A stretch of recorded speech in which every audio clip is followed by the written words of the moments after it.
And as you can see here in the Quran, those who believe and do good works, right? And theirs are the gardens of paradise for welcome. So obviously we believe in both in a reconciliation. And it more agrees with the position of James, the brother of Jesus, not Paul, the guy who never met Jesus. And this is a pretty good article on the topic if you want to look into it. Faith without works is dead, And, he even admits stuff like, James is the first of the three recognized apostolic pillars of the Jerusalem church. So he's the supreme authority, whether you like it or not. You can claim it's Paul, but I don't think that it just doesn't add up for me. And here's a Jewish scholar. He's not Jewish by religion, and he's very famous actually for when they had the Dead Sea Scrolls. He was famous for being the guy who protested to enable people to have access to them, right? Because people weren't allowed to access them. He wrote a whole book on it called James, the Brother of Jesus. I read the book, very long book. I recommend it if you can stand a long quest for the Sparkle Jesus has been going on for 200 years, even including people like the famous Albert Schweitzer, and it hasn't been solved, and scholars don't agree on it, which shows how difficult it is. But I come at it that you really have to go to this other person, and then people, particularly Muslims, say, this other person, even Christians say that. Jews, they don't even know who he is. James, the brother of Jesus, they've never heard of him. Because he's not in the scripture, at least the Muslim scripture, he's not in the Jewish scripture, and he's just a sort of very personal Christian scripture.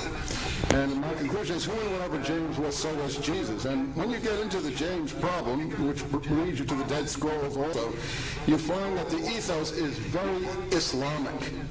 It's very apocalyptic. And the key to James is what's in the Quran too. Over and over again, Muhammad is reciting that you are saved by believing and doing good works. Believe and do good works. Over again, it must be repeated about 30 times to my count. That is the Jamesian position in the New Testament. James says you are saved, we're saved not like Paul says, by faith alone and grace. We're saved by faith working with works. Well, faith is believing. So believe and do good works is the essence of the Jamesian position. It's my point of view that it's the essence of the Dead Sea Scrolls, and it's my point of view that it's the essence of Islam too. So when you start looking for Jesus, you really have to go aside from Christian scripture. Two other points before I close, because I want to give my colleagues a chance to have a few says in here too, of course. Another thing that many Muslims don't realize is that Muslim dietary law is based on James's instructions to overseas communities. In other words, they abstain from carrion, things sacrificed to idols, pork, and I forget the blood or whatever it is, the third or fourth thing, part of the Quranic injunctions about eating are actually the essence of James's instructions to overseas communities in the book of Acts, where he says abstain from blood, things sacrificed to idols, strangle things, by which he means carrion, and fornication, which all Islam is against fornication. So these are the instructions James gives, and they reappear in the Quran. So I think that the Quran is the heir to a Jamesian strain of anti-Paulinism. Now, finally, this Jamesian strain of anti-Paulinism, which permeates the Quran, expresses itself in works righteousness. Now, Paul, which is the Islamic position too, you're saved by the works that go before you, the works that you send before you, strict works righteousness. Now, Paul, on the other hand, is the faith man. You're saved by your belief in Jesus Christ.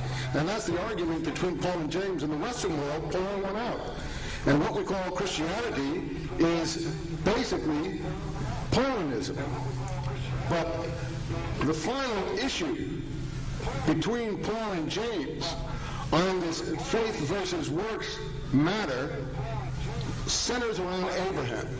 And if you remember, for the Quran, Muhammad, for Islam, this also focuses on the salvationary state of Abraham too.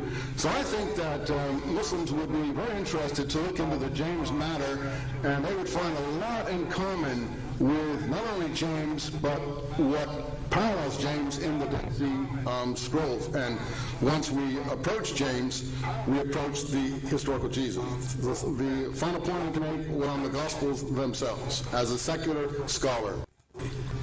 And I think more and more secular scholars are coming to that. I think more and more seculars do not take the Gospels as history.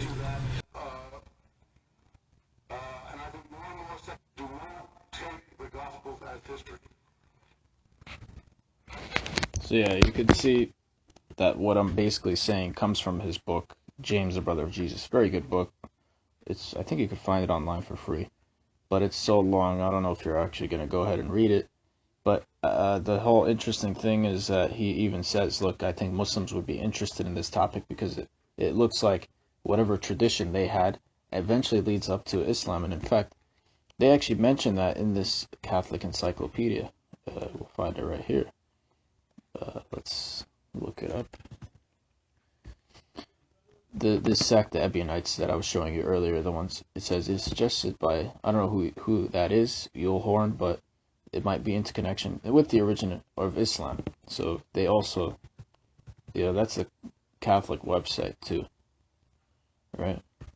And that's about it. I had this open just to say, look, if we're going to understand what a son of God is, we have to look at the Jewish Bible, right? What's in the Bible, not what the Greeks think a son of God is. Of course, a Greek son of God or Roman during that time is going to be more similar to, for example, when Julius Caesar died, Augustus said, Julius Caesar is a god. Why did he do that? Because he wanted everyone to say, oh, so you're the son of God, because he was his son.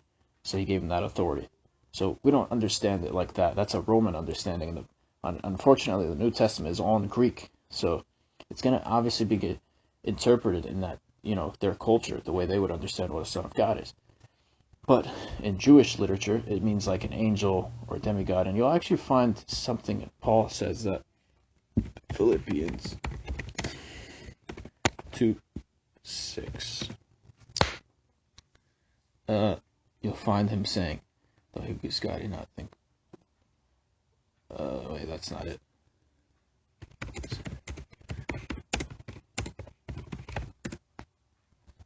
And there it is. Okay, Galatians 4:14. He says, even though my illness was a trial to you, you did not treat me with any contempt. Instead, you welcomed me as if I were an angel of God, as if I were Christ himself. Some people say this means he thought Jesus was an angel, or an angel that became a human or something like that, and that's why they call it Son of God. There's other evidences that that's what a Son of God is in the Bible, in the Hebrew part of the Bible. You know what I mean? So if you want to understand what that means, I would say go to the Bible. Don't go to whatever happened after the Bible, right? And that's about it. That's the whole video. Thank you.